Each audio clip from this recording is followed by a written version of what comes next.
everybody, welcome back to Brelsford Family Homestead. I'm Darcy. Today I'm going to be making a much requested recipe in my house, which is spaghetti in the Instant Pot. I really enjoy it because it's quick and it's easy and it's only one pot. So there's not so many dishes and it's just really delicious. So anyway, I'll show you and take you through that. But also I wanted to say, I want to try making a playlist of some of the recipes that I use a lot that is also using up things that I preserve. Sometimes we grow things and then we don't know what to do with it or how to cook with it. But all of these recipes can be made with store-bought items too. So please don't let not having fresh homemade ingredients stop you from trying some of these.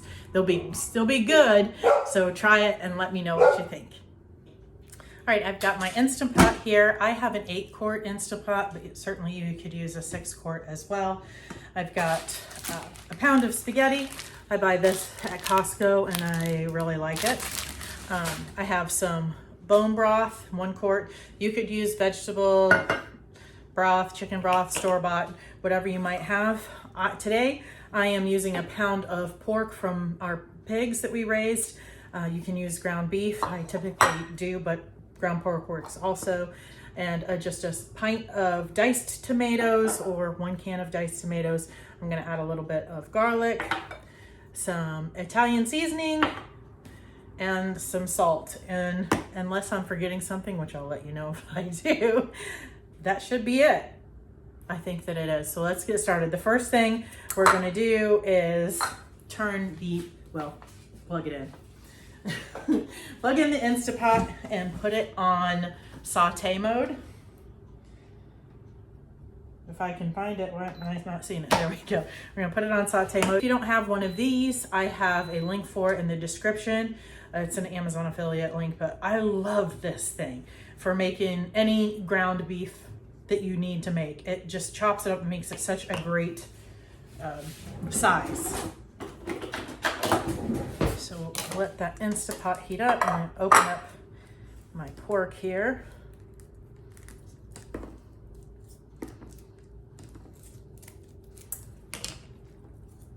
Because we don't raise our own beef, I do buy grass-fed beef from a local farmer, but because we do have ground pork, I do use it interchangeably.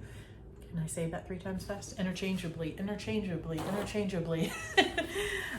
a lot of recipes, just because it's what we have on hand. So we're gonna brown this. You could add onions. I have before. Some of my family thinks that they don't like onions, but they eat it in pretty much everything that I cook. Go figure. So I will probably add a little bit of onion powder. I'm not gonna chop up and put an onion in here, but either way, it's gonna be fine. So I will wait till this gets browned. I'll show you what it looks like. Then we'll come back and we'll add the other ingredients. So I know there was one more ingredient that I didn't mention. I remembered, and it's an important one. It's the sauce. You don't want to have a spaghetti without sauce, right? It was over on the stove because I'm actually out of my homemade sauce. I have a whole bunch of aromas that I'm going to process soon to make some sauce. And I have tomatoes that will hopefully start ripening very soon out in the garden that I'll make sauce with as well. So I had to improvise, and I took some of my canned tomatoes and drained them, used my immersion blender to blend them up, added a little tomato paste and seasoning, and let it cook down for a while, and that is what I'm using for sauce. And it tastes delicious. So, sometimes you just gotta figure it out and make do, right? So this is looking good here. Whew, steamed up my glasses. Scrape up all the little tasty bits on the bottom that get on there from cooking the meat. Here, I'll show you real quick. So that was 1 pound of meat, by the way. Obviously, you can adjust it to your likes and your family needs. I have a family of 4, and we'll usually have leftovers of this as well. So, okay, now that is browned, we're going to add my bone broth. This is homemade from the carcasses of chickens that we raised we'll be picking up our meat birds. I forget. The end of this week. Let me move you up here a little bit. Next week. Anyway, I'll bring you guys along for that journey if you want. I noticed, and I'm sure you have, I'm doing a lot of recipe videos, but I do a lot of cooking because, you know, we have to eat. If there's other things that you would like to see or curious about on the homestead, just leave it in the comments below and I'll see what I can do. I do a lot of stuff outside too, but I don't always have like the ability to film myself with my current setup. So, you know, I put that quart of bone broth in there. I'm gonna use a pint of diced tomatoes. I'm gonna throw in a little extra Italian seasoning and some onion powder, like I had mentioned, for the people who don't think that they like onions. And toss in a little bit of salt too. I mean, some of this is going to totally be to taste, obviously, with the salt. My bone broth is not salted, so I'm going to need more salt in here than I would if I had salted bone broth or store-bought stock or broth. Okay, I'm going to go ahead and add my sauce that I made. Oh, do you want to see it? I spilled some. At least it didn't hit you. And this is why I'm wearing an apron. When I don't make it, I use a quart jar of sauce. So your typical size jar that you would buy in the store, or if you're making your sauce and canning it in quarts. All right. I'm just going to mix that all in. Stir it all up there. Now you could use water in this, but I just like the added nutrients and taste that the bone broth gives. Plus, I have a lot of bone broth. And I have more carcasses to work through in my freezer. We use bone broth a lot, and I still have an unmentionable amount in my pantry. All right. Now you can put this in whole. I'm going to go ahead and just break it though.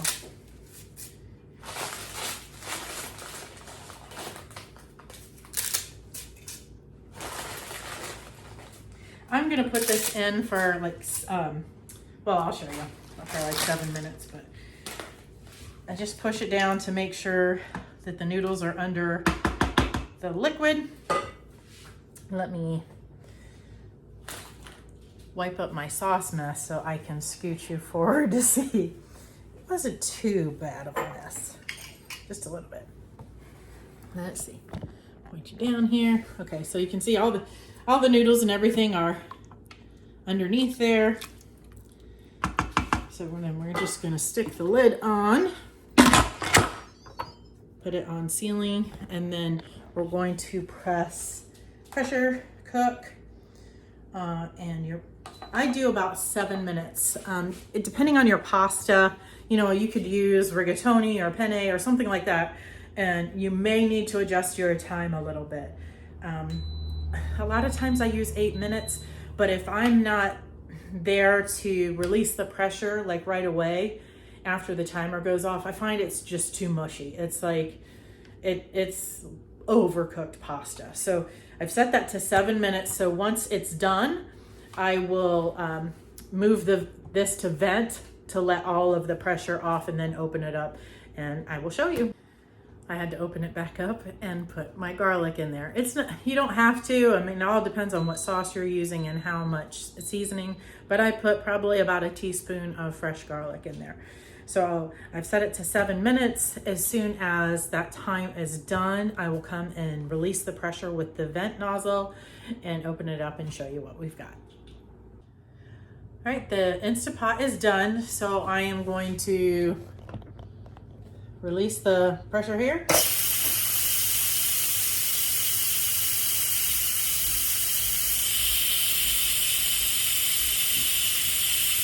Doesn't take too long.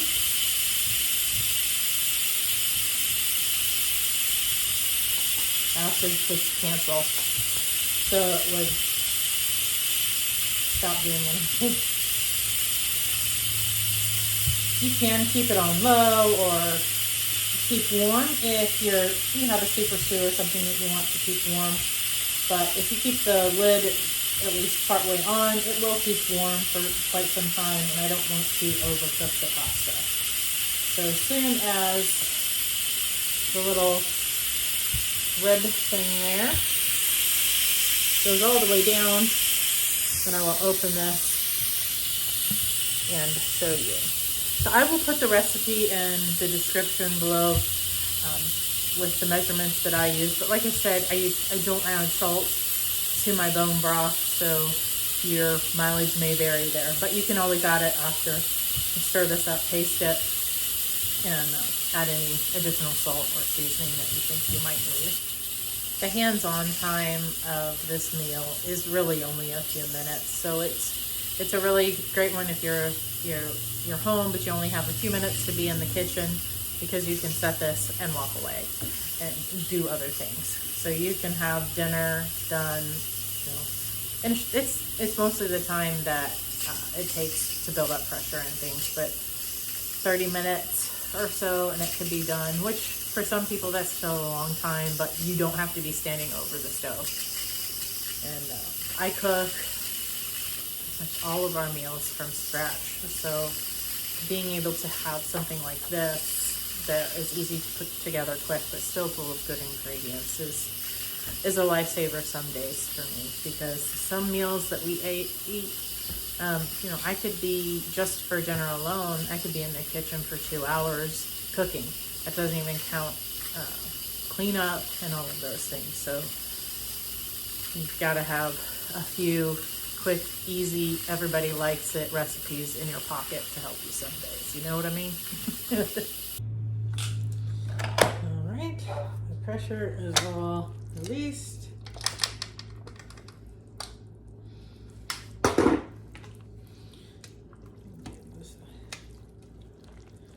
Stir.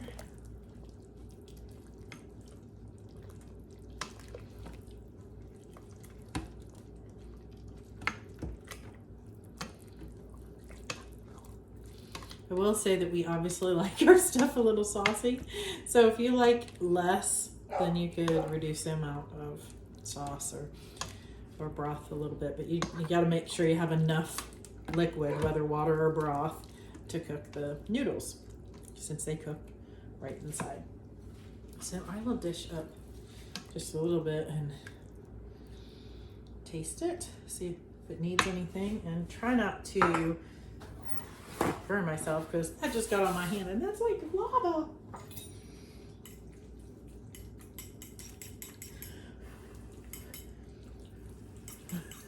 It's gonna be hot. All right, might as well let you see this if it's gonna be. Don't mind my dogs barking. They're just needing some attention, I guess. My husband just got home recently, so. All right, let's see if I can taste this without burning my mouth.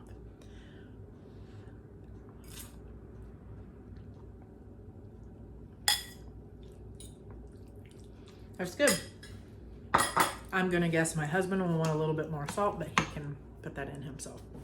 Anyway, thanks for coming along with me today as we made spaghetti in the Instapot. My kids just call it Instapot spaghetti, so I guess that's probably what I'll put in the title. But let me know if you give it a try. I hope you like it. For me, it's delicious and it's easy. If you like this video and you want to see more like this, if you would consider giving it a thumbs up and subscribing, I would really appreciate it. Anyway, I love making these videos, and I hope I see you on the next one. God bless.